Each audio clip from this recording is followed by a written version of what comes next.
Get started. So today's video is yoga for back pain.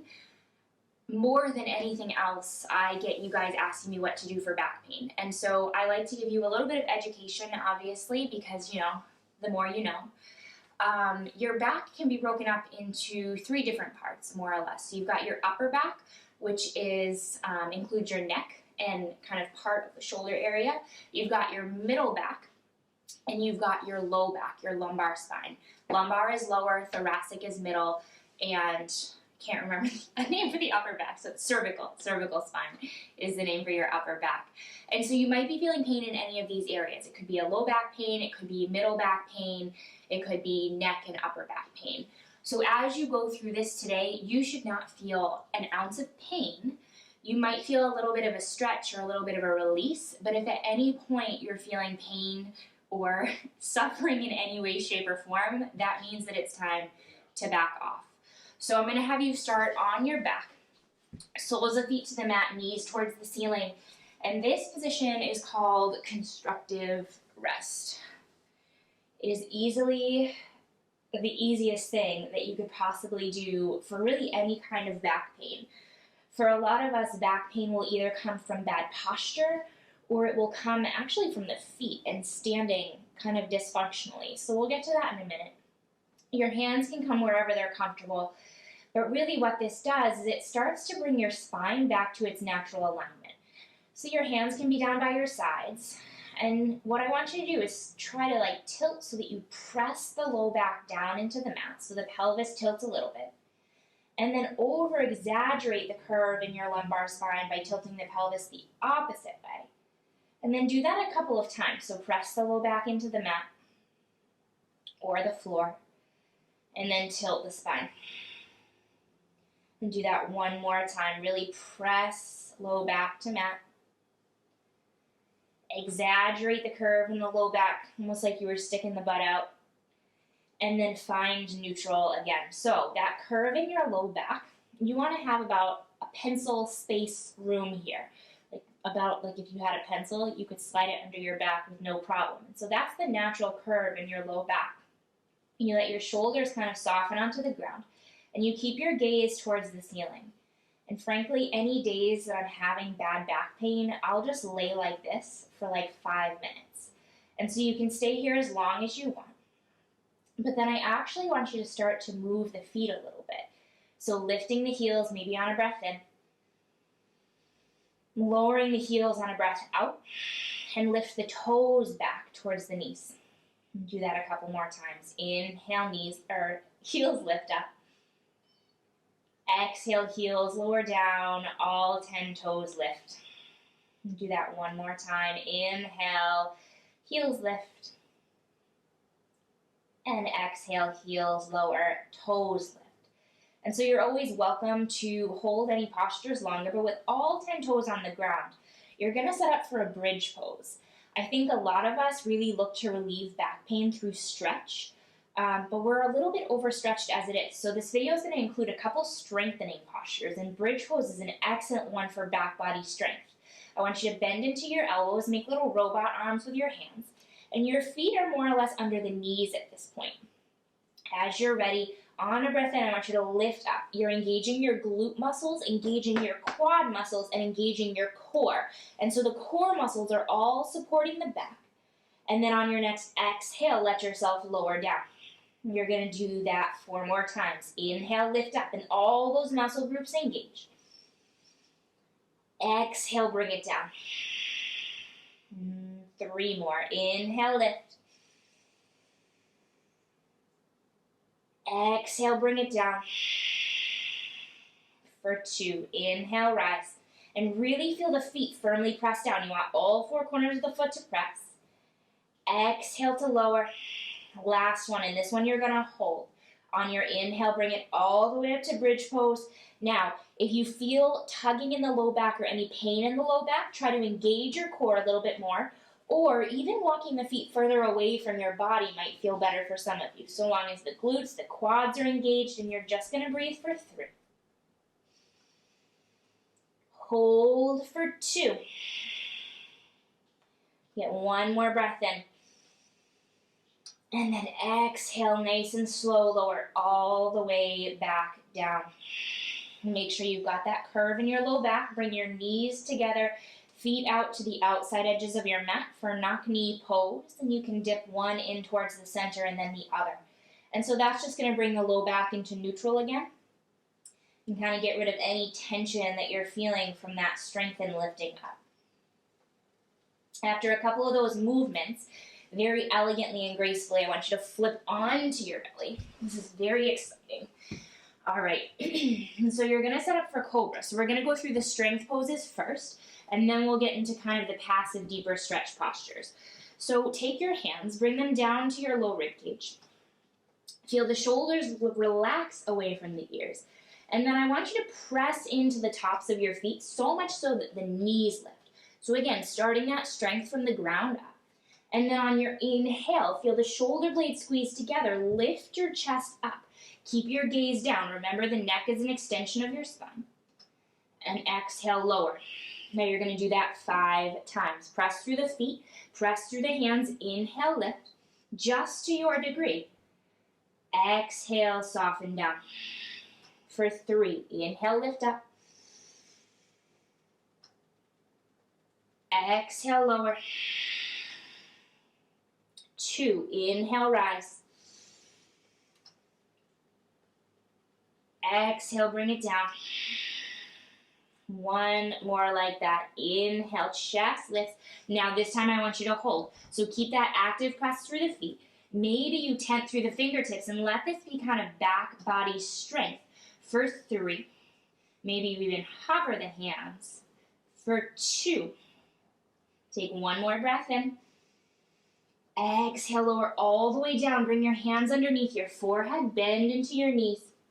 Windshield wiper the legs from side to side. So you take that again to release through the low back. You can do that as long as you feel you need to. While you're here, you'll set up a couple more poses, setting up your Sphinx pose. Now, this one primarily targets the low back area. And so what you're looking to do is create some really gentle, operational word here is gentle, compression in the low spine. And so the tops of the feet will still press. I want you to feel your core a little bit strong here. Again, those muscles in the core are connected to the low back.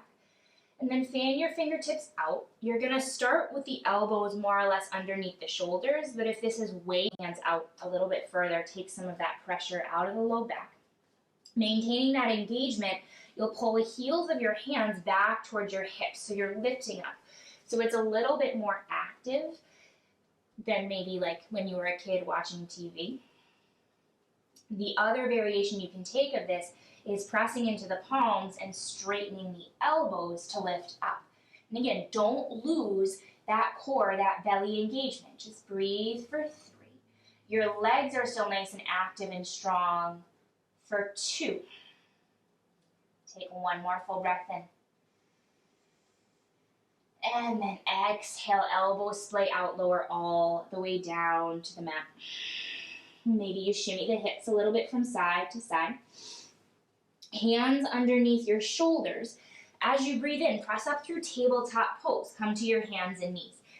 So your knees are going to be under the hips. Your hands are going to be out a little bit wider than the shoulders just to allow for some broadness across the shoulders. And then you're going to pick up on a theme here. Feel your core strong. And you'll add some spinal tilts. Next breath in, belly drops, gaze lifts for cow pose.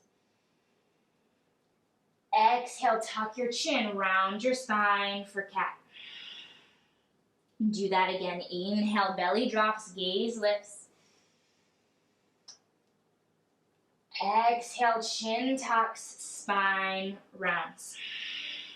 Do 1 more like that. Inhale, belly drops, cow pose.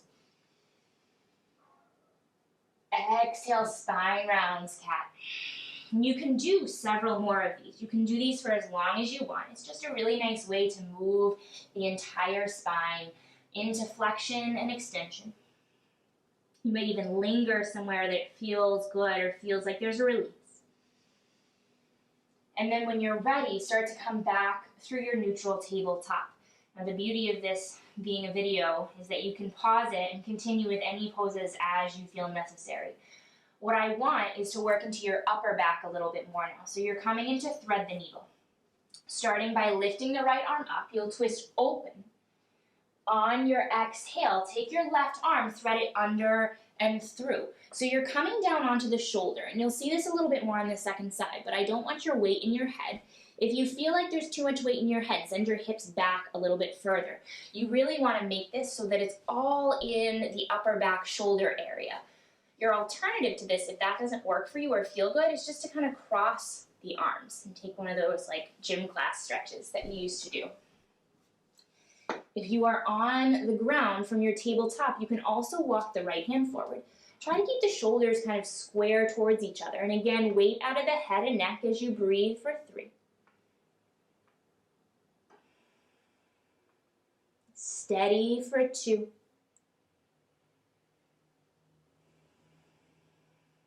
It's 1 more breath in. And as you exhale, start to walk the right hand back next to the face if it's not already there. Press into the right palm. Inhale, lift all the way up. And exhale, bring the left hand back down to the mat. Take a cat-cow to reset. Belly drops, inhale. Spine rounds, exhale. We can't get through a video in this household without an animal. Back through neutral. Fan your fingertips out. So you always want a steady base, whether you're on your hands or your feet. Inhale, right arm lifts up. You take it to your second side.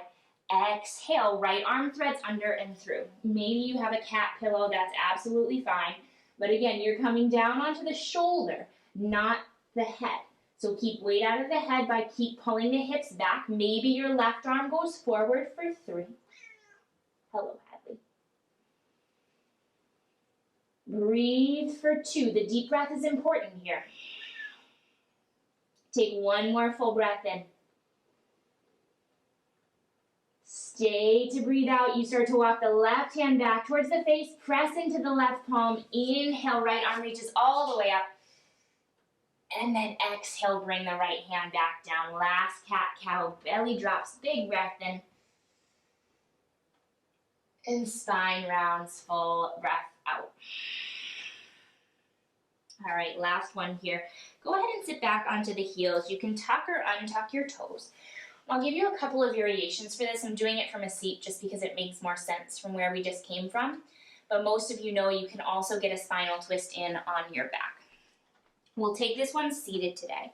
But I want you to lift up through the crown of your head. Really lift through the rib cage. Let your arms go up on a breath in. And I'll be your mirror here. On your exhale, twist over to your right side. Your arms will stay out and open. And then if that feels okay, you might even let the hands drop down by your sides. You keep that lift and length here, and it's 3 breaths in. And 3 breaths out.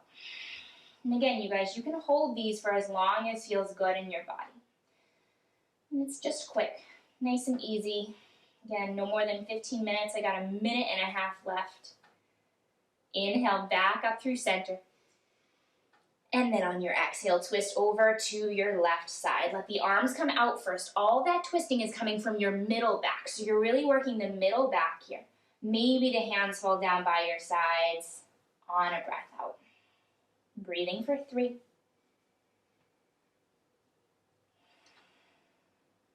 Holding for 2. 1 more breath in. And stay to exhale. Both arms reach back up through center on an inhale. Exhale, float your arms down by your side. Since I've probably got about 30 seconds left here, the alternative to the spinal twist, which is easily, the most recognizable back issue pose, I like to take this from one side to start. So everything rolls over, say, to the left side. Your palms start on top of each other, so you work with the spine in nice long alignment. You can also bring a pillow or a block or a cat underneath your head. And then gently open up. So depending on how this feels, you might leave the top hand on your back. Oh my God, Hadley. Or you might fully open the top arm out. And so you can take your spinal twist prone like this. Unwinding it, you'll come back through center. And then everything comes back through center, taking it to second side. Again, everything is stacked. hips, shoulders, all of it. Low hand can come to the back, or your arm can open out. All right, guys, that is your yoga for back pain. Again, pause the video, hold the postures, move through them longer or shorter if you want, but that'll do it for me today. I will post the edited version on YouTube. Maybe you're watching the edited version on YouTube, but thank you all so much for being here. If you have any questions, leave it in the comments, and I'll see you next time. Stay healthy, stay sane, and keep moving.